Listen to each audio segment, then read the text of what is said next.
explicar a Convenção Coletiva do Mato Grosso do Sul? Eu sou Monique, assessora jurídica do SINDA-MS, e hoje eu vou explicar para você, cláusula por cláusula, da Convenção Coletiva de Dourados e região. Empresário, é importante que você não só conheça, mas utilize a Convenção Coletiva para que você dê um direcionamento e tenha uma gestão mais leve na sua empresa. A Convenção Coletiva, ela vai te trazer, além de um respaldo no dia a dia, desde a maneira de contratar, até em situações e decisões que você pode tomar para melhorar o seu negócio e a qualidade do trabalho dos seus funcionários. Se você quiser assistir de novo algum tópico ou ir direto ao ponto em algum assunto, basta aqui na legenda você olhar e ir diretamente no tópico que você quer assistir. Além disso, assista esse vídeo até o final, não esqueça de compartilhar e siga o nosso canal. Caso tenha dúvidas, envie para o jurídico@sindams.org.br. A cláusula primeira fala sobre a data de vigência, a data base. O que seria a data de vigência? É o tempo que essa convenção coletiva vai ficar valendo para a sua cidade. No caso, Dourados, de 1º de fevereiro de 2026 a 31 de janeiro de 2028. Essa é a vigência. E a data base é dia 1º/2, ou seja, de 1º de fevereiro. Essa é a data base da categoria. Na cláusula segunda, a gente tem a abrangência. O que seria a abrangência? Quais as empresas que se enquadram e as cidades que se enquadram essa convenção coletiva. No caso, essa convenção coletiva que a gente está falando é de Dourados e região. Ela se enquadra todos os trabalhadores de hotéis, aparte hotéis, motéis, flats, hospedarias, restaurantes, pizzarias, bares, lanchonetes, sorveterias, confeitarias, buffets, fast foods e todos que são assemelhados. Os trabalhadores autônomos, como garçons e cozinheiros, e no turismo, hospitalidade. E temos como as cidades de abrangência a cidade de Angélica, Carapó, Deodápolis, Dourados, Fátima do Sul, Glória de Dourados, Itaporã, Ponta Porã e Rio Brilhante. Então, essas são as cidades que são abrangidas por essa convenção coletiva. As cidades que não estão inscritas aqui, ainda que sejam próximas a essas cidades, é outra convenção coletiva que se aplica. Então, tome cuidado para você não utilizar uma convenção coletiva que não é a da sua cidade. Isso é de extrema necessidade, você ter a atenção. Então, fique sempre atento à cláusula de abrangência, porque elas vão diferenciar valores de salários, cláusulas, e você não pode utilizar convenções coletivas, senão a que é de fato para a sua empresa. Já na cláusula terceira, a gente vai ter uma cláusula que fala sobre o piso salarial, que também deixa claro a data que ela é válida, porque esta cláusula tem uma validade diferente. Isso porque todas as demais cláusulas têm uma validade de 2 anos, mas as cláusulas financeiras, elas têm uma validade de 1º de fevereiro de 2026 a 31 de janeiro de 2027. Ou seja, no próximo ano nós teremos um aditivo a esta convenção coletiva. Então, para este ano de 2026 até 2027, nós teremos um salário de R$ 1.691,20, ou seja, este é o piso normativo da categoria. Para utilizar, para saber qual é o divisor, nós temos aqui expresso que ele é o divisor de 220. Se você dividir o valor do salário normativo com 220, nós temos o valor da hora, que é o valor de R$ 7,68. Esse é o valor da hora. Isso você vai utilizar caso você vá contratar em tempo parcial ou alguém como horista. Nessas situações, você utiliza esse piso salarial. E o valor do nosso piso salarial diferenciado, que no caso é o REPIS, é o valor de R$ 1.631. Agora nós vamos para a cláusula quinta, correção salarial. ela tem a vigência diferenciada das demais cláusulas, porque ela tem a validade de 1º de fevereiro de 2026 até 31 de janeiro de 2027. Ela deve ser aplicada para todas as pessoas que recebem um piso salarial superior ao piso normativo, ou seja, mais do que R$ 1.691,20. Nessas situações, quem tem um salário superior ao piso deve ter um reajuste sobre 5,1%, ou seja, esse valor é aplicado sobre o valor do salário desse seu funcionário. Na cláusula 6ª, nós já temos aqui delimitado qual vai ser a próxima correção salarial e quais são as cláusulas que terão as correções. Aqui deixa claro que será feito um aditivo ao contrato e nesse aditivo que será feito e válido de 1º de fevereiro de 2027 a 31 de janeiro de 2028, será tratado sobre o auxílio alimentação, o valor da diária, do valor do salário intermitente, a correção salarial para quem estiver acima do piso e o piso normativo. Na cláusula 7ª, nós falamos sobre o fornecimento de recibos e também da folha de ponto. Nessa cláusula, nada mais é para deixar você, empresário, atento à necessidade de entregar uma cópia para o seu funcionário, ainda que seja em PDF ou enviado simplesmente em uma imagem para o seu funcionário no WhatsApp. Mas isso deve ter comprovação que você está concedendo esse documento para ele. Isso já é uma lei, mas muitas vezes os empresários acabam esquecendo. Então, nós trouxemos esse lembrete para que você não esqueça. A cláusula 8ª fala sobre os descontos salariais. Os descontos salariais, eles são permitidos por lei e também por essa convenção coletiva, mas deve ser atentado o que se pode descontar. E além disso, eu trago um conselho para você, empresário. Sempre pegue a autorização por escrito para que você documente isso para a sua empresa em uma situação de um passivo trabalhista. Na cláusula 9ª, temos o fornecimento de refeição pelo empregador. E eu quero que vocês se atentem. Aqui a gente colocou coparticipação do empregado. O nome dessa cláusula foi alterada. Isso para simplesmente facilitar na hora de você colocar no holerite, quando você fornecer a alimentação, o desconto como coparticipação de refeição. Então vamos atentar ao que está na cláusula. O empregador que fornecer a alimentação ao empregado poderá descontar o percentual de 3,5% do valor do salário normativo, ou seja, é sobre o valor de R$ 1.691,20. Você não pode descontar sobre, por exemplo, se esse salário do seu funcionário for superior ao valor normativo, você deve se atentar que esse desconto é 3,5% sobre os 1.691.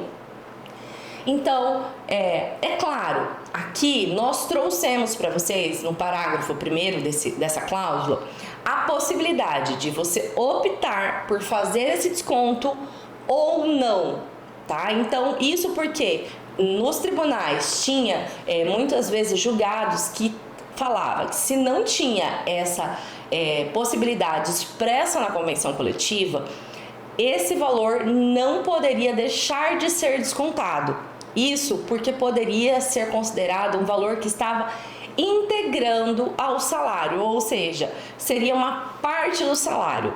Então, diante disso, empresário, não só faça um documento de autorização do desconto, como também faça um desconto com a rúbrica de coparticipação refeição no holerite, como está recomendado no parágrafo 2º.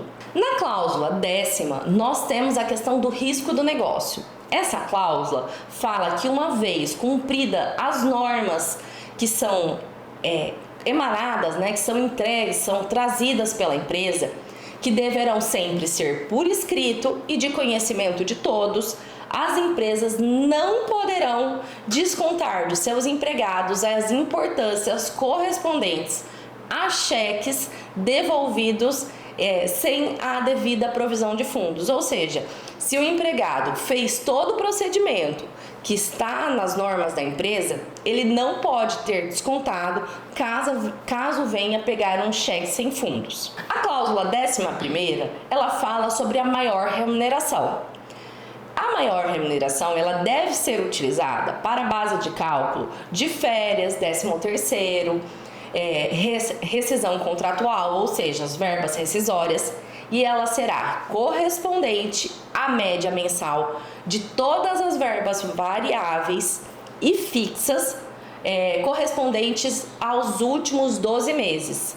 Então, o empresário vai utilizar todas as médias dos últimos 12 meses para fazer o cálculo dessas verbas que o seu empregado vai receber, considerando sempre o mês completo, aquele que for mais do que 14 dias. Então, se nós tivermos até 14 dias, tá tudo bem.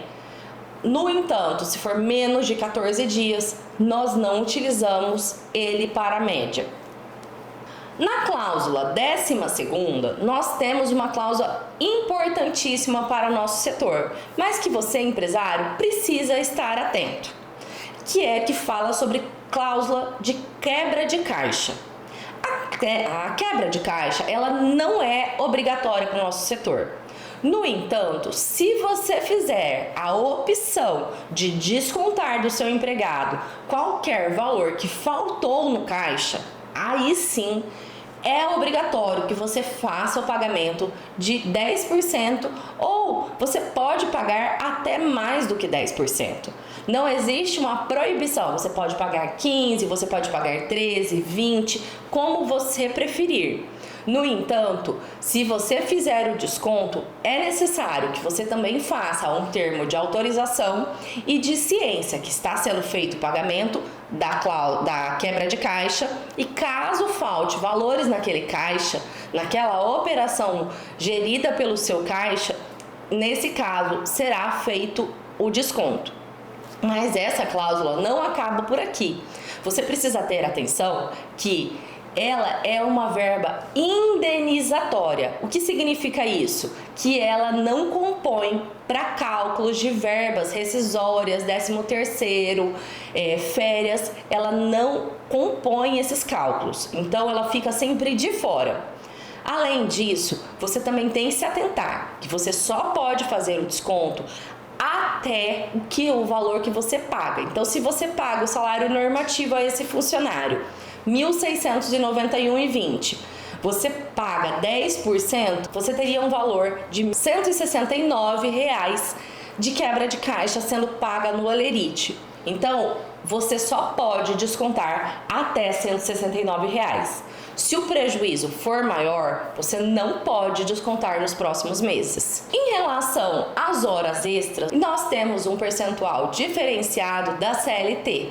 Na CLT, fala em 50%. No entanto, em nosso setor, já há anos, é utilizado a hora extra a 60%.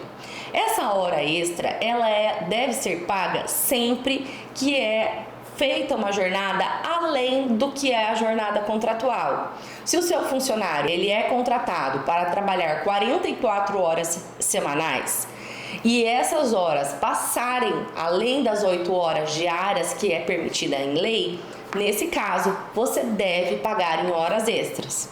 Se esse funcionário deixa de utilizar o intervalo dele intra-jornada, você deve pagar essas horas que ele deixar de utilizar o intervalo intra-jornada com o adicional de 60%, tá? Qual é a minha recomendação e que está aqui no parágrafo único? Se feita as horas extras, você deve pedir para que o seu contador conste expressamente lá no Olerite que você está pagando as horas extras. Não faça pagamentos por fora. Isso faz com que você não tenha documentos e você perca a segurança jurídica do seu negócio. Então, faça tudo documentado, seja as horas extras, seja o valor do seu piso salarial, o que você paga, coloque tudo em Olerite.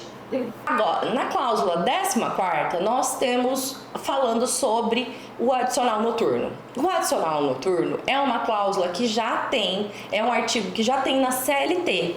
Nessa situação, nós temos na CLT o adicional de 20%, como está na nossa convenção coletiva, e temos também o estabelecimento do horário de 22 horas até às 5 da manhã. Caso a sua empresa desenvolva um trabalho nesse período, você tem que pagar esse adicional noturno a 20%. Ou seja, se a hora normal custa R$ 7,68, você vai adicionar a esta hora 20%. Com isso, a sua empresa fica resguardada. E outra dica, se você trabalhar além das 5 horas, o seu expediente estender, por exemplo, até 6, 7 horas, se você trabalhou ali a noite toda, esse funcionário trabalhou a noite toda, é necessário que o adicional noturno seja pago também por essas horas que se estenderam. Então, todos esses detalhes estão aqui na convenção coletiva justamente para alertar e trazer maior respaldo ao empresário. A cláusula 15ª, ela fala sobre feriados. Os feriados no nosso setor, independente do dia, e isso por quê? Porque na nossa cláusula, ela é uma cláusula enxuta. Ela fala: aos empregados que laborarem nos feriados nacionais, estaduais, municipais, perceba, aqui eu não descrevo quais feriados que podem ser trabalhados, ou seja, então são todos os feriados no nosso setor podem ser trabalhados. Qual é a obrigação da empresa? Voltamos aqui na cláusula. As empresas deverão pagar em dobro o dia trabalhado, ou o que quer dizer esse ou? É uma coisa ou outra. Conceder a folga compensatória sem qualquer acréscimo, desde que seja desfrutada, né, em até 30 dias. Ou seja, se o feriado foi dia 20, até no máximo no dia 20 do próximo mês, eu tenho que compensar essa folga, ou se eu não fizer a compensação, o que eu tenho que fazer? Fazer o pagamento em dobro para o meu funcionário que trabalhou no feriado. Esses feriados são os feriados obrigatórios. Por quê? Porque são feriados facultativos, eles são válidos apenas para os servidores públicos. Ou então, feriados que forem decretados como obrigatórios por decretos municipais, estaduais ou até nacionais. Aí, nesse caso, é um feriado obrigatório. Salvo isso, são dias normais. O empregado pode trabalhar normalmente, e aí a única obrigação da empresa é pagar em dobro ou fazer a compensação em até 30 dias.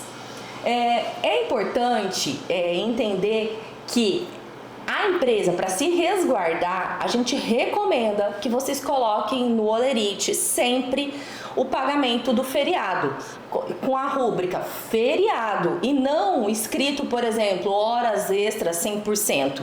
Você vai fazer o pagamento a 100%, mas é importante que você escreva feriado. Isso para quê? Para fins de comprovação, caso haja uma ação trabalhista na sua empresa. Então, isso é um cuidado que você deve ter. A cláusula 16ª fala a respeito da gorjeta. E aqui eu quero que vocês tenham uma atenção. Antes, a gente tinha uma cláusula muito maior, com muitos artigos, e agora nós temos uma cláusula mais enxuta, que deixa claro que a única obrigatoriedade do empresário, caso ele decida cobrar a gorjeta na empresa, no caso dos seus clientes, ele faça necessariamente um acordo coletivo, tá? Então, o sindicato laboral vai até a empresa, faz uma assembleia, isso tem que ser agendado previamente, mandado o termo do acordo que a empresa pensa em fazer, e então o sindicato laboral vai analisar, vai dar uma devolutiva e vai ser agendada a assembleia para que então os funcionários falem se eles estão de acordo com aquele termo do acordo ou não, se eles estão de acordo com os termos, né, colocados no acordo, ou eles não estão de acordo. A gorjeta, em regra, geralmente ela é 10%. No entanto, ela pode sim ser uma gorjeta feita em percentuais diferentes. Ela pode ser de 13%, de 15%, de 20%. Cada estabelecimento vai determinar o valor da sua gorjeta, tá? E essa gorjeta é importante que em todo o setor de alimentação tenha destaques no cardápio, no caixa, e todos os funcionários que trabalham no recebimento desses valores saibam que ela não é obrigatória. O cliente ele vai pagar a gorjeta se ele quiser. Se ele não quiser, ele fica dispensado. Outro ponto importante a respeito das gorjetas é que ela deve estar no holerite. Isso independente da maneira que você faz o acordo com o seu funcionário, seja ele para recebimento direto por cartão, seja ela feita pagamento direto pela empresa e então a retenção, independente como esse acordo é feito, a empresa deve constar isso no contra-cheque, ou seja, no holerite de todos os seus empregados. Quando um empresário quiser que nós do SINDA-MS acompanhamos a homologação com vocês, na empresa de vocês, basta mandar um e-mail para a gente solicitando o acompanhamento no dia da assembleia. Vocês podem pedir que nós estaremos lá com o maior prazer para não só apoiá-los, mas esclarecer todas as dúvidas que vocês tiverem no dia dessa assembleia. Nosso e-mail é jurídico@sindams.org.br. Cláusula 17ª. Quando vocês pensarem em fazer uma participação de lucros e resultados, lembrem que os sindicatos estão à sua disposição. E é justamente a recomendação que nós temos nessa cláusula. Porque muitas empresas acabam fazendo os seus acordos de participação de lucros e de resultados não observando algumas regras e acaba incorrendo em uma situação que pode trazer uma nulidade e, consequentemente, encargos. Então, diante disso, é importante que vocês façam isso com a homologação dos sindicatos. Cláusula 18ª. Essa é uma cláusula que é de extrema importância para as empresas. Ela se trata de um auxílio à alimentação. No entanto, é possível que por meio de um acordo seja feito uma cláusula onde a empresa se beneficia com o compromisso do seu empregado. Isso porque na cláusula a gente tem logo no parágrafo 1º falando condições que o empregado terá direito a este benefício se não incorrer em condutas lá que estão disciplinadas no 482. O que é isso? Indisciplina, desídia, insubordinação. Todo esse artigo, que é o 482, ele deve ser observado.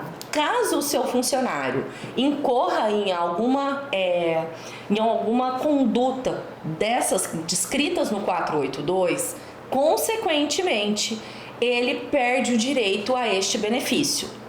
Além disso, nós também temos as situações trazidas em uma advertência, suspensão e até no caso de justa causa. Nessas situações, ele perde o direito ao benefício. Além disso, a gente também tem na linha B, se ele faltar ao serviço, ainda que seja justificadamente, ele perde o benefício se ele faltar mais do que um dia no mês. Então, ele trouxe o atestado médico, mas o atestado dele é de 2 dias ou mais, nesse caso ele perde o direito ao auxílio de alimentação. Todas essas situações, elas visam a trazer um maior comprometimento, não só com a empresa, mas principalmente com seus colegas de trabalho. Isso ajuda com que o empregado siga mais as regras e as normas da empresa. Então, se ele faltar, ele perde o direito se ele não trouxer a justificativa. E se ele trouxer mais do que 2 dias de ausência, ainda com que justificado, ele também perde o benefício. É importante observar que aqui na norma que traz na CCT, da CCT, nessa cláusula 18ª, tem um valor mínimo que deve ser pago pela empresa, que é o valor de R$ 115. Se você se dispor a pagar o auxílio alimentação, você pode pagar a partir de R$ 115. Não tem um valor máximo. É importante que o empresário sempre haja de bom senso, porque a gente não pode utilizar desse benefício para substituição salarial. Então, a gente não vai trazer valores muito exorbitantes dentro do auxílio alimentação e podem ser diferenciados de acordo com o cargo e a função. Se tiverem regras diferentes dessas, conforme diz aqui no parágrafo 2º, é necessário fazer um acordo coletivo com a homologação sindical. Além disso, no parágrafo 3º, que é um parágrafo importantíssimo, que é a cerejinha do bolo dessa cláusula, ele deixa claro que esse benefício tem caráter indenizatório. Sendo assim, ele não compõe as verbas para cálculos de verbas rescisórias, 13º e também férias. No parágrafo 4º, fica claro, se o funcionário descumprir as normas, ele perde o benefício. Além disso, deixa claro no parágrafo 5º a necessidade e obrigação da empresa constar no holerite, no contra-cheque do empregado, o nome do benefício, o valor que está sendo pago com a rúbrica auxílio alimentação. Não pode ser outro nome. É necessário que seja auxílio alimentação. Então tome cuidado com isso. Não vamos fazer confusão e deixar de constar isso, pois é uma obrigação e caso não sejam seguidas as regras, o empresário pode ter problemas trabalhistas. Nós temos no parágrafo 6º a obrigação do empresário pegar uma autorização por escrito caso ele decida descontar o percentual de 10%. Mas atenção! Esses 10% é sobre o valor do benefício que você paga. Então, se eu pagar o auxílio alimentação em R$ 115, é 10% de 115. Assim, respectivamente, se você pagar outros valores, é sempre sobre o valor do seu benefício que você está pagando. Com essas informações, você pode sim beneficiar os seus funcionários, trazer uma melhor remuneração e, consequentemente, trazer mais gente para o seu time. Na cláusula 19ª, nós temos falando sobre o Vale Transporte.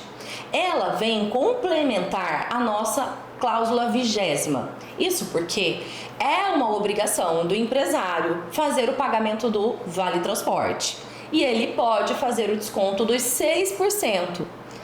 Isso, se o empregado não utiliza o transporte público e o empresário quiser, porque não é uma obrigação, diferente do que é o Vale Transporte. O auxílio deslocamento é uma possibilidade que o empresário tem para ajudar o seu empregado. Então, ele pode fazer o pagamento do auxílio deslocamento, que está na cláusula 20ª. Nesse caso, ele vai pagar o auxílio deslocamento num valor, por exemplo, de R$ 200, R$ 300, e isso pode ser descontado proporcionalmente caso esse empregado deixe de ir ao trabalho. Isso, inclusive, nos dias que ele estiver de atestado médico. O auxílio deslocamento, ele é exclusivo para o deslocamento casa-trabalho, trabalho-casa. Sendo assim, se o empregado não trabalha, ele não tem esse direito do benefício. É importante lembrar que o valor que é pago tem que constar também no holerite, e ele deve constar no holerite como auxílio deslocamento. Eu sempre vou indicar que vocês façam a formalização.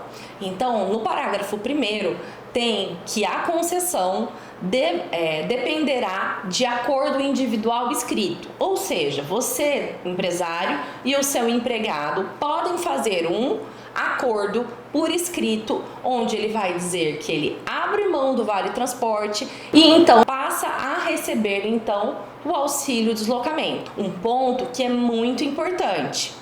Para que você faça o desconto de 6% em cima do valor do benefício que você vai conceder de auxílio deslocamento do seu funcionário, você precisa fornecer pelo menos, ou seja, no mínimo, o valor que é correspondente ao vale transporte. Então, se todos os vales transportes que você deveria pagar ao seu funcionário der R$300, por exemplo, esse valor, se você pagar em dinheiro para o seu empregado no holerite, juntamente com o pagamento, esse valor você pode descontar os 6%.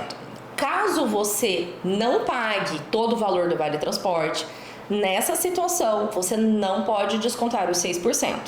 Essa é a regra que está expressa no parágrafo 2º da nossa cláusula 20ª. No parágrafo 3º, nós temos justamente a situação de que se trata de uma verba indenizatória. Então, da mesma maneira que o auxílio alimentação, ele não integra a remuneração do seu empregado para fins de algumas verbas e reflexos. Cláusula 21ª, auxílio educação. Essa é uma cláusula pensada justamente naquele empresário que quer investir em seus funcionários, que quer pagar cursos profissionalizantes para aperfeiçoamento, para a educação. Isso tudo para que o empregado possa cada vez mais ter uma qualificação melhor no seu dia a dia de trabalho. Isso são como bolsas de estudos, cursos, treinamentos, e isso também inclui, caso seja necessário, passagens, estadias, livros e outros materiais que sejam necessários para esse aperfeiçoamento. E tudo isso não será considerado como salário. É importante que você formalize isso através de um acordo, deixando claro o que é o curso que vai ser pago, como vai ser pago, qual é o tempo de duração. E além disso, quando você fizer o pagamento desses cursos, eu indico também vocês colocarem um tempo em que esse funcionário se compromete a permanecer na empresa como troca desse curso de profissionalização. Isso é uma maneira da empresa não só reter talentos, mas melhorar a qualificação dos seus empregados. Então, na cláusula 21ª, nós temos a cláusula 22ª, fala sobre o benefício social familiar. E você já implantou isso na sua empresa? Você já utiliza o benefício social familiar? Ele tem várias vantagens. Você tem direitos não só para a empresa, como para o empregado. Aqui eu vou trazer na tela para vocês justamente os benefícios que são trazidos pela empresa ao pagar o benefício social para os seus empregados. Ou seja, se o funcionário tiver um filho, seja funcionário ou funcionária, eles têm direito a um valor de R$ 750 de benefício, uma parcela nesse valor. Caso o seu funcionário venha casar, ou seja, adquirir um matrimônio, né? Nessa situação ele vai ter R$ 473 como um benefício concedido pelo benefício social familiar. Outro benefício que é concedido é o benefício alimentar por afastamento. Esse já são 3 parcelas de R$ 440. Isso é pago para o empregado, né, quando ele ficar afastado por auxílio doença ou uma questão de acidente, e vai ser encaminhado para a sua residência. Os alimentos de qualidade, com variedade e outro meio a critério da gestora, tá? Além disso, também existe o benefício capacitação, que é pago aos familiares caso esse funcionário venha a falecer. O benefício de manutenção de renda familiar são 6 parcelas de R$ 924. Ele é pago em caso de incapacidade permanente ou falecimento do trabalhador. Esse valor é justamente para amparar a família.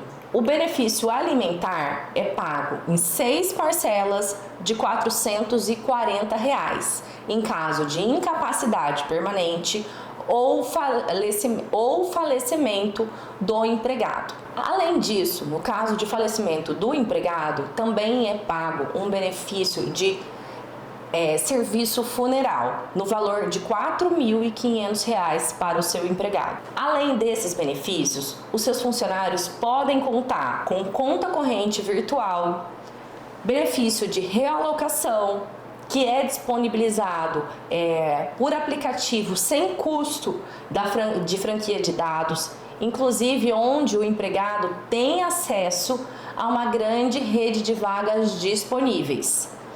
É também feito o benefício pré-inventário no valor de R$ 500, isso quando existe, no caso, o falecimento desse empregado, e o benefício de apoio social, que é disponibilizado a todos os trabalhadores do segmento através de um atendimento online por profissionais capacitados. Além disso, nós temos psicólogo, nutricionista, benefício de vale emergencial e certificado digital para o trabalhador. Fora todos esses benefícios que eu falei, ainda existem consultas médicas, consultas de atendimento para gestante, especializado em gestante, benefício psicológico voltado a gestantes e também um benefício nutricional para a gestante. Para finalizar, esse ano a grande novidade da nossa convenção coletiva é o benefício de economia para a energia, que é disponibilizado aos trabalhadores do segmento com a redução das despesas de energias elétricas que tenham as suas faturas acima de R$ 200. Isso por meio de empresas credenciadas e de distribuição de energia solar. Tudo isso é sempre necessário que o empregado abaixe o aplicativo do benefício social para que eles consigam acessar e enviar a documentação. Além de todos esses benefícios também se estendem para os cônjuges e filhos, assim como o benefício de auxílio funeral. Para as empresas, o benefício social também traz o reembolso de rescisão em caso de incapacidade permanente e em caso de falecimento desse trabalhador. Também é trazido o benefício de medicina e segurança do trabalho, que tem vários laudos técnicos que as empresas precisam, justamente como PGR, LTCAT e outros laudos técnicos que são exigidos pelo Ministério do Trabalho. Temos benefícios como benefício Conecta, benefício de mural de empregos, benefício de folha virtual de pagamento, compra direta, que é para auxiliar vocês com fornecedores, descontos que são muito significativos e que vão fazer a diferença para sua empresa. Benefícios como triagem de atestados. Caso você desconfie de algum atestado que foi entregue, você pode mandar pelo aplicativo do benefício social, que vai ser feita a triagem e verificar a autenticidade daquele documento. Se não bastasse todos esses benefícios que eu já falei, o benefício social também custeia o certificado digital da sua empresa. Ele disponibiliza o certificado digital para a sua empresa sem nenhum custo para vocês.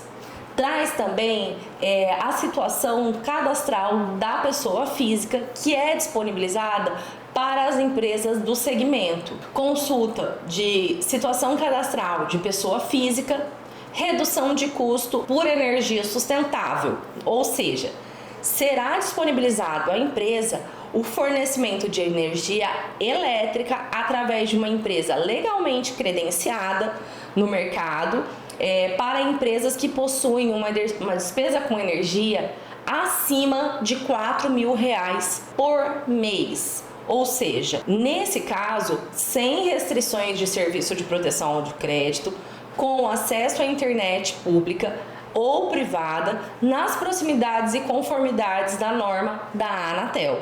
Tudo isso impacta diretamente em economias e despesas que você deixa de ter. Ou seja, o benefício social, ele não é só um benefício social para os seus empregados, ele traz um auxílio direto às empresas. Além de tudo isso que eu já falei, antes que eu me esqueça, eu devo alertar. O benefício social também te dá o direito de fazer exames admissionais, demissionais e periódicos gratuitamente. É isso mesmo.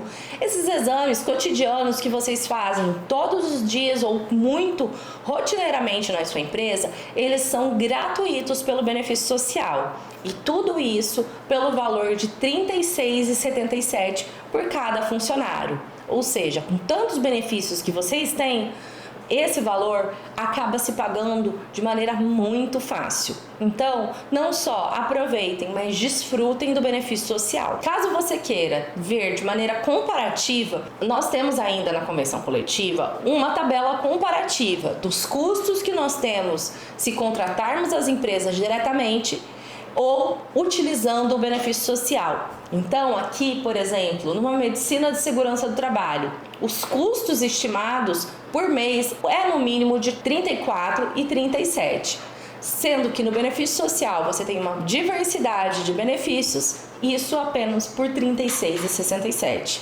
Então, eu convido você a não só analisar, mas como utilizar o benefício social. Para tudo isso, você deve acessar o site do benefício social, onde você vai cadastrar não só a sua empresa, mas os seus funcionários, para que eles possam acessar os seus benefícios e assim a empresa também consiga acessar todos os benefícios que tem a seu dispor. Cláusula 23ª, anotação da carteira de trabalho, conhecida também como CTPS. A carteira de trabalho é uma obrigação de ser anotada, ou seja, colocado todas as informações sobre o vínculo trabalhista. É algo que o empresário não deve e não pode deixar de fazer. Nessas situações, ele tem 5 dias pela CLT para fazer a anotação. No entanto, hoje os sistemas do e-social não permitem fazer a anotação retroativa ou posterior com data retroativa. Então, tomem cuidado com essa informação. Ainda que você tenha pela CLT essa possibilidade, o que a gente tem no sistema do e-social é diferente. Então, a minha indicação, não permita que um empregado comece a trabalhar sem ter o registro formalizado. Contrato de experiência, cláusula 24ª. O contrato de experiência, ele pode, em regra, ser até 90 dias. Nessa situação, na CLT, fala que pode ter uma única prorrogação.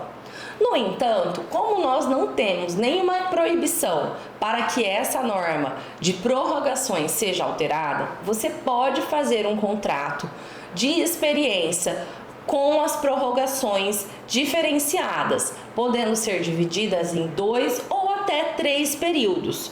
A única observação: nenhum desses períodos podem ser inferiores a 15 dias. No parágrafo único desta mesma cláusula, existe a vedação de celebração do contrato de experiência caso esse funcionário seja readmitido com menos de 6 meses. Cláusula 25ª. Quitação anual. Essa é uma ferramenta muito importante para os empresários. Serve para garantir a regularidade e a tranquilidade da documentação. As empresas que tiverem um termo de quitação ou que quiserem um termo de quitação devem entrar em contato com o SINDA-MS pelo e-mail do jurídico. Nessa situação, vocês devem mandar toda a documentação que vocês têm do empregado, desde o momento do início do contrato até aquele dia que a gente vai fazer o termo de quitação. Nessa situação entra todos os olerites, todas as folhas de ponto, acordos, toda a documentação e principalmente os comprovantes de pagamento. Eles serão válidos para comprovar aquele período que vamos atestar no termo de quitação. No entanto, esse termo de quitação, caso tenha algum pagamento errado ou deixado de fazer, ele não vai cobrir essas situações. Então, você precisa se atentar para fazer sempre tudo certinho e ter tudo documentado, para que então esses documentos sejam dispensáveis por meio do termo de quitação. Cláusula 26ª. Homologações de rescisão de contrato de trabalho. Essa cláusula, ela se aplica todas as vezes que você precisar fazer uma homologação ou uma assistência no caso de pessoas que tenham estabilidade. Pessoas que não podem ser mandadas embora sem que seja feita a homologação com a assinatura ou com a representação do sindicato laboral. Nessa situação, é necessário que você procure o sindicato laboral pelo e-mail sintoresdo@outlook.com ou presencialmente ou ainda pelo telefone 99602-1861. Por esses meios, você pode e deve fazer o agendamento e então fazer o pagamento da rescisão dentro do prazo. A minha indicação é que vocês façam, nesses casos, o agendamento logo quando esse funcionário pede a demissão. Não deixe isso para o último dia, porque se esse funcionário tem a necessidade de ter assistência do sindicato laboral e depende de repente de uma agenda, é importante que vocês façam isso tudo dentro do prazo. Então tomem cuidado. Para essas homologações, é importante que vocês se atentem ao que está na cláusula.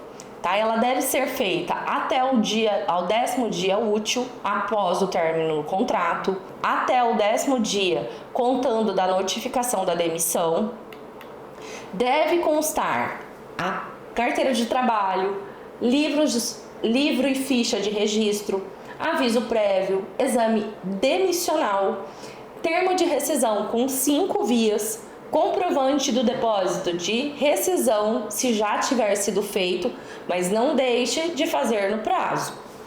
Requerimento do seguro-desemprego, carta de proposição se a empresa não estiver sendo representada pelo proprietário e comprovante do recolhimento rescisório da GRRF, chave de identificação, demonstrativos de recolhimento de FGTS, extratos do recolhimento do FGTS atualizado, demonstrativo das médias de horas extras, bônus, comissões e, por fim, acordos coletivos que vocês tenham feitos ou outros acordos devem compor esse kit de documentação que deve ser enviado para o sindicato laboral. E é importante, caso a sua empresa queira que nós do sindicato SINDA-MS comparecemos e estejamos representando a sua empresa, basta você mandar toda essa documentação com cópia para nós, para que nós possamos participar com vocês. Assim, vocês mencionam no e-mail que gostariam da participação do SINDA-MS e nós estaremos lá ao seu lado para te dar essa assistência. Cláusula 27ª. Vamos falar sobre aviso prévio. O empregado que for demitido no curso do aviso prévio e obtiver outro emprego, ou seja, ele foi demitido e está trabalhando, nessa situação, se ele conseguir um outro emprego, a empresa, se ele provar por escrito através de uma declaração do novo empregador, ele fica dispensado de cumprir o restante do aviso prévio. Nessa condição, considerando-se rescindido o contrato de trabalho na data do efetivo desligamento. Nesse caso, ficam as partes isentas do pagamento dos dias restantes do referido aviso prévio. A cláusula 28ª, ela traz a informação sobre o deficiente físico. no sentido de que as empresas se comprometem a não fazerem qualquer tipo de restrição para a admissão de deficientes físicos, sempre que há circunstâncias materiais e administrativas da empresa assim permitirem. Na cláusula 29ª, nós temos uma cláusula muito importante para o nosso setor, que fala sobre o trabalho intermitente. Nessa situação, vocês podem utilizar essa cláusula para parar de contratar por free, trazer a legalidade para dentro da sua empresa. Essa é realmente uma carta na manga do empregador. Por meio desta cláusula, você pode contratar esse funcionário para trabalhar até 2 dias da semana na sua empresa, chamando ele antecipadamente. Você vai mandar uma mensagem ou ligação de uma maneira que você consiga comprovar que você chamou e que você intimou esse funcionário. Nessa situação, você intima e ele vai te responder. Caso ele não te responda em até 48 horas, essa intimação fica descartada. Caso ele venha a trabalhar, você vai fazer o pagamento da diária conforme o que está aqui na cláusula, no valor de R$90. Esse valor das diárias já deve usar para o cálculo também do pagamento dos reflexos que são devidos a esse empregado. No entanto, nenhum desconto deve ser feito desse empregado, seja mesmo o valor que deveria ser pago por ele. Para isso, a sua contabilidade deve abrir uma rúbrica falando que se trata de um desconto, por exemplo, e posteriormente fazer uma outra rúbrica como um valor de pagamento para o empregado, para que fique caracterizado e claro que não houve esse desconto na folha de pagamento. O empregado, ele deve desfrutar de pelo menos 1 hora de intervalo, salvo se for feito o acordo de concessão da alimentação para esse empregado.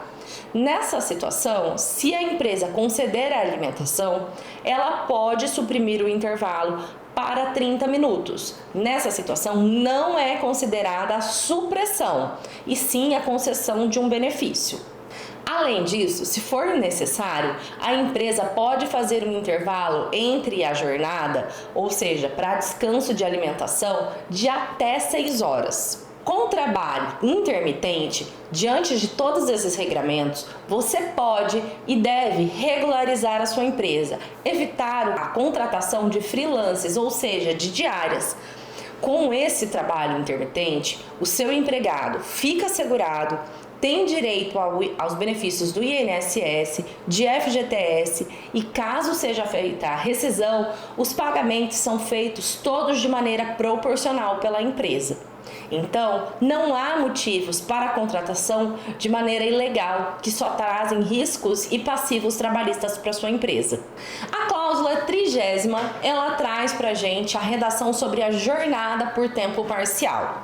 Essa jornada, ela traz a possibilidade do empregador contratar o empregado por apenas 4 dias e com valor de salário proporcional ao trabalhado. Sendo assim, a gente tem a possibilidade de contratos até 30 horas semanais. Nessa situação, o empregado não terá automaticamente o direito aos benefícios que o empregador concede aos seus demais empregados. Se o empresário quiser, ele concede os demais benefícios, mas, como eu disse, não é automático. Diante disso, é importante que o empregado não deixe de fazer um contrato de trabalho bem elaborado, com todas as condições e principalmente deixando claro os benefícios que esse funcionário vai ter. Isso para que não exista uma equiparação salarial e principalmente deve-se atentar ao valor das horas trabalhadas, para que você faça o cálculo de todos os direitos do seu empregado da maneira correta. A cláusula 31ª fala sobre a estabilidade da gestante. Essa é aquela estabilidade provisória que dá direito à empregada a desfrutar da licença maternidade e, consequentemente, da estabilidade gestante do momento que ela descobre a gestação até 5 meses após o parto. E nesse caso, é importante lembrar, caso essa funcionária voltar da licença maternidade após os 120 dias de licença maternidade e ainda termos ali alguns dias ou um mês de licença ou um mês de estabilidade, é importante que a empresa faça a homologação desse pedido de demissão. Cláusula 32ª, salário substituto. Esse é o salário que deve ser pago enquanto perdurar uma substituição que é de caráter eventual. Nesse caso, o empregado substituto faz jus ao salário contratual do empregado que é substituído. Isso, por exemplo, quando há férias, uma licença mais estendida de um benefício como um auxílio-doença, nessas situações deve ser feito o pagamento desse valor contratual. Todavia, se não houver diferenças apenas na função, o ideal é que se faça um termo aditivo ou um acordo entre as partes para que não seja alegada o acúmulo de funções. Então, esse funcionário passa então a exercer outra função de maneira eventual. Cláusula 33ª. Provas de Enem ou vestibular. Fica assegurado para todas as pessoas, todos os colaboradores do nosso setor, caso venham fazer Enem ou provas de vestibular, esse dia da prova. Não pode ser feito nenhum desconto e esses funcionários ficam dispensados sem nenhum prejuízo das suas remunerações. 34ª. Tempo à disposição do empregador. Quando a empresa suspender o trabalho por motivos técnicos ou serviços de manutenção, de limpeza ou outras razões, também quando for impraticável a prestação de serviço, independente do que foi que aconteceu na empresa, não pode exigir a compensação dessas horas que deixaram de ser trabalhadas. Então, por exemplo, houve uma suspensão de energia, um problema técnico de internet ou outras situações que podem acontecer na empresa, os empregados não podem ser obrigados a fazer a compensação desse dia. Cláusula 35ª. Ela fala sobre o banco de horas. O banco de horas é aquele que pode ser utilizado caso você faça a marcação do ponto ou de maneira digital ou ainda que seja de maneira por escrito. O ideal é que você faça isso de maneira digital, para que você tenha mais fidedignidade do que é a realidade implantada na sua empresa. Então, diante disso, vocês devem tomar o máximo cuidado, porque a compensação de horas e o banco de horas, ele pode ser cancelado caso vocês não sigam as regras que são implementadas aqui na convenção coletiva. Os empregadores, eles devem respeitar o limite de 44 horas semanais, até 220 horas mensais. Fica facultado que seja feito um acordo entre as partes. E aqui eu trago mais um alerta. Faça um acordo entre as partes.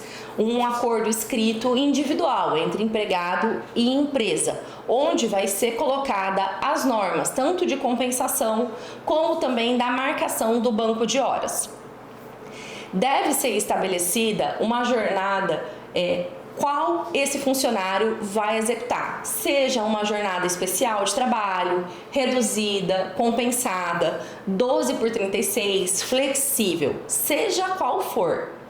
Nesses casos, deve ter esse acordo entre as partes, deve ter no banco de horas anotado, ou seja, na folha de ponto, deve estar anotado tanto quanto mais ele trabalhar, além da jornada, ou seja, os excessos, como também os débitos, caso esses empregados trabalhem, cheguem atrasados, façam jornadas a menos do que deveria. Caso essas horas extras, sejam anotadas e não compensadas dentro do período de 6 meses, elas devem ser pagas com o adicional de horas extras de 60%, conforme está aqui na convenção coletiva. Além disso, esses extratos das horas que são feitas nos bancos de horas, ou seja, a folha de ponto, deve ter a assinatura em todas as folhas do seu funcionário. Inclusive, os dias que ele compensar essas horas, seja ele trabalhando ou ele descansando, deve ter a anotação de compensação. É importante, por fim, entender que se essas horas que restarem esse funcionário compensar, ou seja, que ele ficar te devendo, você não pode de maneira nenhuma descontar isso da rescisão dele. Não pode ser alvo de descontos financeiros. O que ele pode é trabalhar, mas isso antes que a rescisão seja feita. Cláusula 36ª. Intervalo intrajornada. As empresas que forem integrantes da categoria, elas poderão fazer a redução do intervalo de intrajornada para 30 minutos. Isso porque a lei trabalhista estabelece que o intervalo intrajornada para quem trabalha 8 horas, ou seja, mais do que 6 horas, eles devem ter um intervalo de 1 hora pelo menos. E no máximo 2. No entanto, nessa cláusula a gente traz a possibilidade que o empresário faça a redução quando lhe é conveniente, mas coloca como condição a concessão da alimentação. Deve ser fornecido o alimento no local de trabalho. Isso para que o empregado não tenha que se deslocar e então consiga desfrutar de um descanso. Além disso, é de extrema importância entender que, uma vez reduzido esse intervalo, caso não seja concedida a alimentação, é considerado como supressão. E caso o empresário queira estender o intervalo para 3, 4 ou até 6 horas, é importante que ele faça igualmente a situação da redução, um acordo individual entre as partes. Isso tudo para que fique documentado e a empresa tenha como comprovar a concessão da alimentação, ou de acordo do funcionário de estar dessa maneira, e também que aquele intervalo seja mais estendido, tendo ali 2 jornadas com intervalo maior. Por exemplo, nos nossos restaurantes, o garçom trabalhar no período do almoço e posteriormente voltar para trabalhar no período do jantar. Isso é possível caso seja feito o intervalo intrajornada estendido. Em relação aos vigias noturnos, caso eles venham a trabalhar nos estabelecimentos do nosso setor, fica possibilitado que seja picotado os intervalos de descanso para refeição e alimentação. A cláusula 36ª já fala sobre o intervalo intrajornada. É entre um dia e o outro, ou seja, ele deve ser no mínimo de 11 horas. Esse intervalo deve ser necessariamente respeitado, sob pena de ser paga como hora extra e até mesmo a empresa levar algumas multas, então tomem cuidado. O descanso semanal remunerado é o dia de folga do funcionário. Nesse caso, ele deve ser concedido pelo menos uma vez a cada semana, respeitando o limite de 7 dias. Ou seja, o empresário deve respeitar o limite de 7 dias a cada folga. Não podemos conceder uma folga com mais de 7 dias. Caso esse empregado venha a trabalhar no dia de descanso semanal remunerado dele, ele tem direito ou de receber em dobro ou então de fazer uma folga compensatória dentro da semana que segue. Nessas situações, a gente tem que tomar o cuidado de conceder essa folga ou fazer o pagamento dentro daquele mês. É diferente da situação do feriado, porque nesse caso da folga compensatória, ela tem que ser concedida no máximo na semana seguinte. Cláusula 39ª. Trabalho aos domingos.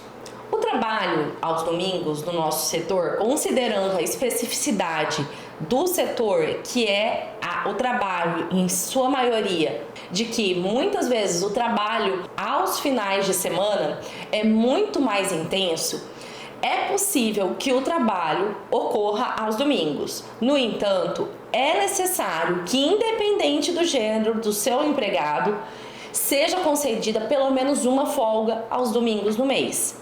Então, é necessário que se atente a isso e, dentro da escala de trabalho, se a sua empresa trabalha aos domingos, esse empregado tem que ter uma folga ao mês. Então, se atente a isso e, caso esse funcionário venha trabalhar no dia de folga dele, deve ser feito o pagamento em dobro ou então feita a compensação na semana que segue. Cláusula 40ª. Caso o empregado chegue atrasado, é importante que, se o empresário permitir que ele trabalhe nesse dia, não seja feito nenhum desconto. No entanto, se isso for uma situação recorrente, é importante que o empresário se arme, se proteja com advertências, para que isso não seja habitual por parte deste empregado. A cláusula 41ª fala sobre atestados médicos e justificativa. Em relação aos atestados médicos, eu quero lembrar a vocês que o benefício social faz a triagem desses atestados médicos. Então, sempre que um empregado trouxer um atestado médico, vocês podem anexar ele no sistema do benefício social para que essa triagem seja feita. No entanto, é necessário que você observe de imediato se esse atestado ele está legível, sem rasuras e vinculado a um CRM. Esses CRMs, eles devem estar válidos. E, caso vocês precisem consultar, esses documentos devem ter todas as informações legíveis, não podem ter nenhuma falha. O empregado pode justificar a ausência para acompanhar um filho de até 12 anos em caso de consulta médica. Nessas situações, o empregado deve trazer o atestado de acompanhamento e, juntamente com ele, o atestado médico do filho. Esse filho deve ser declarado lá no rol de INSS, bem como ter sido entregue a certidão de nascimento à empresa. Em caso de internação de filhos menores de 12 anos, será abonada a ausência dos pais ou responsáveis legais mediante a apresentação de atestado médico, bem como junto com o laudo médico. Isso por quê? Porque é necessário comprovar que aquele pai necessariamente estava com o filho no momento daquela internação. É importante também entender que esse benefício é para os primeiros 15 dias. Após esse período, esse empregado deve ser orientado a procurar o INSS. O atestado de comparecimento, é importante entender que ele só é aceito pelo período que ele alega que esse funcionário estava no hospital. No caso, ele tem um período de deslocamento, onde a empresa vai considerar 30 minutos para ir, 30 minutos para voltar. Sendo assim, esse período que estiver atestado somente vai ter o acréscimo de 30 minutos antes e 30 minutos depois, não sendo um abono para o dia todo. Então, atenção empregados e atenção empresários. Se o seu empregado trouxer um atestado de comparecimento com horário marcado, ele é válido para aquele período. É claro que esse atestado de comparecimento, ele não vai ser válido só para o período se ele estiver atestando que o funcionário precisa de um afastamento para um dia de trabalho ou mais. Cláusula 42ª. Retorno da Previdência. Essa cláusula ela foi colocada aqui para ficar claro que, quando esse funcionário ficar afastado do INSS, ele tem o dever de trazer para a empresa a documentação caso o benefício dele seja prorrogado pelo médico dele e então o INSS negue. Nessas situações, o empregado tem o dever de informar a sua empresa caso ele entre com recurso, caso ele vá procurar uma prorrogação diante de um atestado médico de continuidade do benefício. Nessas situações, o empregado não pode simplesmente ficar aguardando. É importante que ele seja informado pelo seu departamento pessoal e RH dessa situação. Eu sempre recomendo, inclusive, que vocês façam um termo de ciência com a própria cláusula, para que esse empregado entenda as normas e siga elas sem prejuízo.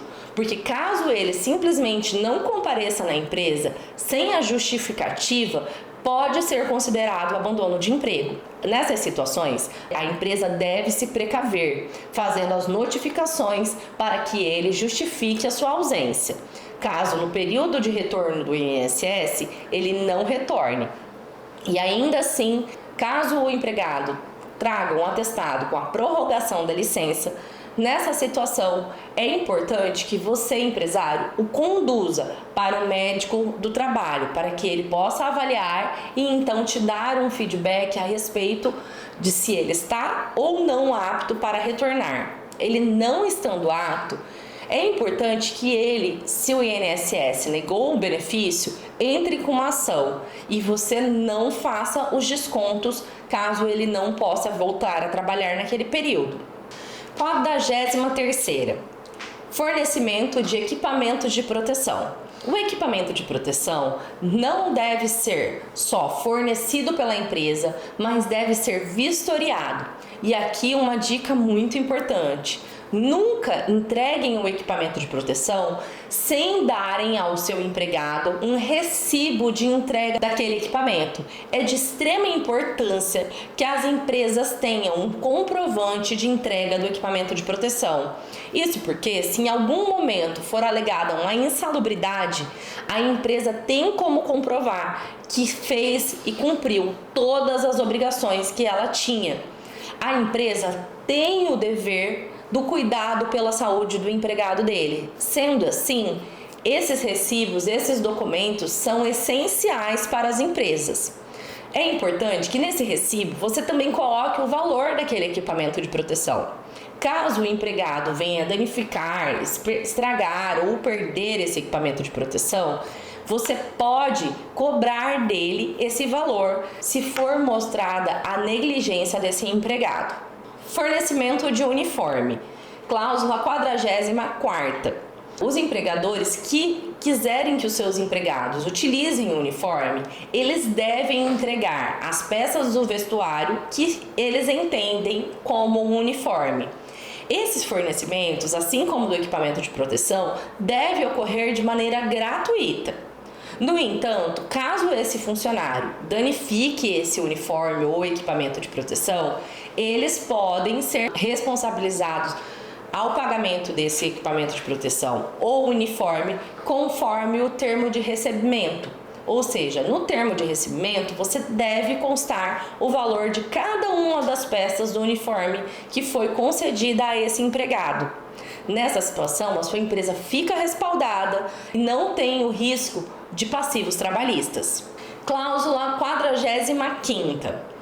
Entidade sindical profissional, ou seja, dos empregados, podem e têm direito de fixar comunicados e informativos em quadros oficiais da sua empresa. Caso a sua empresa tenha murais, que é o ideal ter, o sindicato, se necessário, pode utilizar um espaço para colocar as informações para os empregados. Não podendo ter qualquer tipo de informação sobre conteúdo político, ofensivo ou de qualquer tipo de discriminação. Cláusula 46ª. Contribuição assistencial patronal. Essa contribuição, ela é para financiar justamente a convenção coletiva, todos os benefícios que o sindicato patronal traz para as empresas que são da sua base territorial.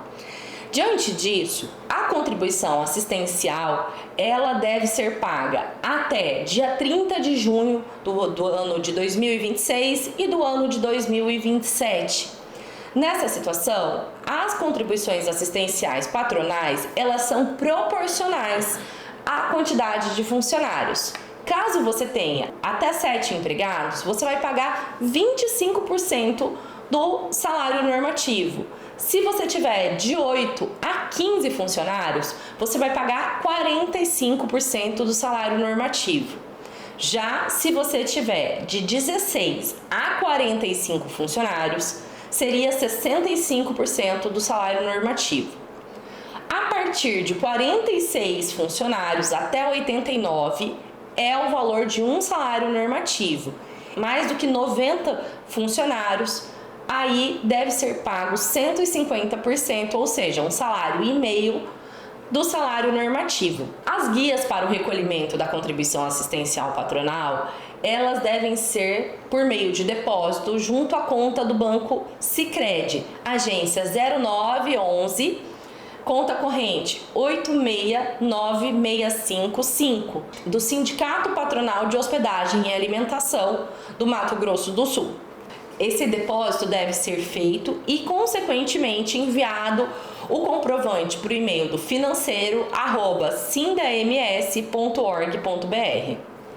Caso a empresa não tenha o intuito de fazer a contribuição assistencial patronal, ela deve fazer a oposição em até 60 dias após a publicação da convenção coletiva do setor. No caso, a publicação ocorreu em 5 de março de 2026. Sendo assim, essa oposição deve ser feita até 60 dias contados do dia 5 de março. Caso não seja exercido o direito de oposição, a empresa tem a obrigação do pagamento dessa contribuição. Se ela não for feita dentro do prazo de 30 de junho, ela deve ser paga com juros e multa. Então, deve ser observado pelo empresário e a guia é encaminhada pelo sindicato a você. Cláusula 47ª, contribuição assistencial dos trabalhadores de Dourados e região. As empresas devem descontar do salário dos seus empregados a contribuição assistencial. Esse valor é o valor de 1,5% do valor do salário normativo, ou seja, ele se limita ao teto de R$ 47,00, que deve ser pago em 4 meses do ano. Esses valores devem ser pagos em abril, julho, outubro e dezembro. E eles devem ser pagos ao sindicato patronal até o dia 10 do mês subsequente ao que foi feito o desconto. Sendo assim, se o desconto é feito no mês de abril, ele deve ser feito o pagamento até o dia 10 de maio. Assim, subsequente aos outros meses.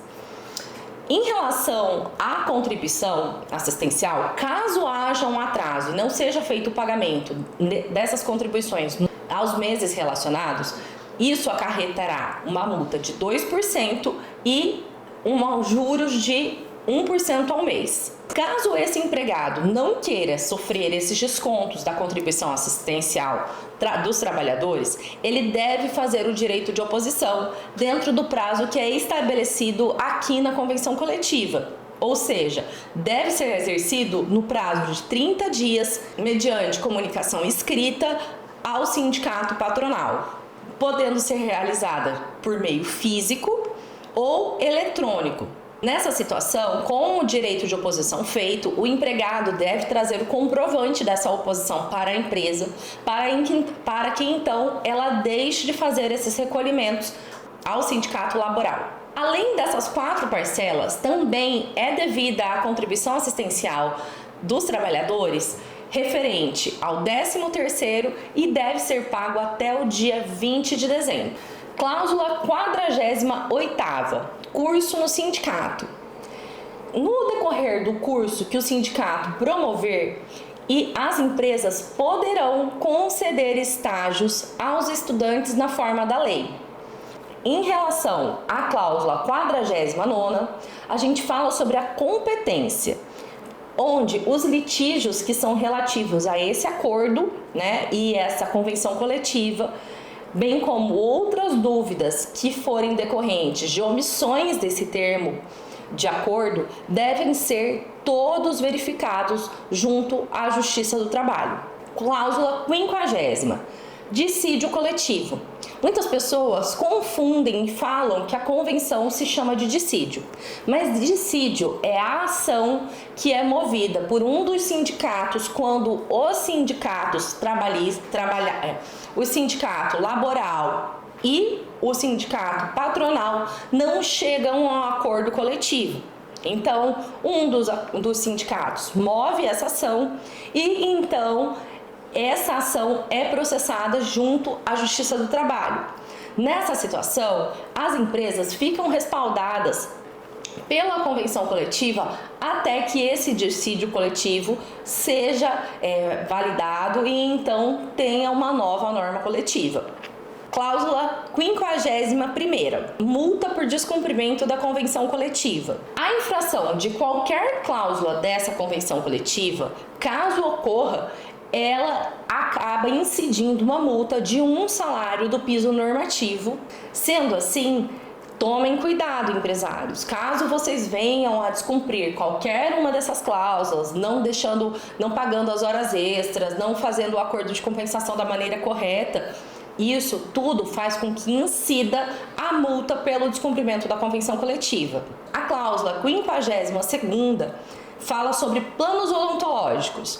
E o que ela traz pra gente? Caso o seu empregado venha a aderir a algum dos planos que estão à disposição por meio dos sindicatos, esse valor dos planos podem ser descontados diretamente da folha de pagamento deles. Então a empresa faz o pagamento diretamente à empresa e desconta isso no holerite do empregado. Caso esse empregado ele deixe de trabalhar na empresa, a partir do momento da rescisão, a empresa deixa de ficar obrigada aos pagamentos e o empregado, se então quiser continuar pelo plano de saúde ou odontológico, ele deve fazer os recolhimentos. Cláusula 53ª, multa por dispensa do trabalho próximo à data base. A data base é aquela que eu falei lá no início, é o dia 1º de fevereiro.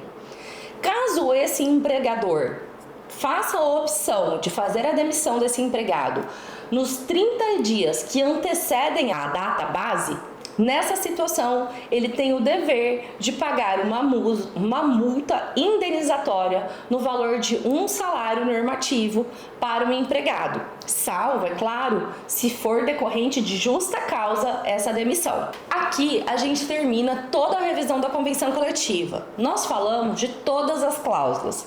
Cláusula a cláusula eu trouxe os exemplos e também expliquei para você sobre a convenção coletiva. Nosso objetivo é facilitar a sua gestão no dia a dia. Queremos que você saiba que nós do SINDMS estamos à sua disposição e queremos que você conte conosco para fazer com que a sua empresa cresça cada vez mais. Nós queremos facilitar o seu dia a dia. Então, conte conosco. Se você tiver alguma dúvida, mande para que eu possa responder para vocês. É no e-mail jurídico@sindms.org.br. Eu agradeço e fico à disposição de vocês.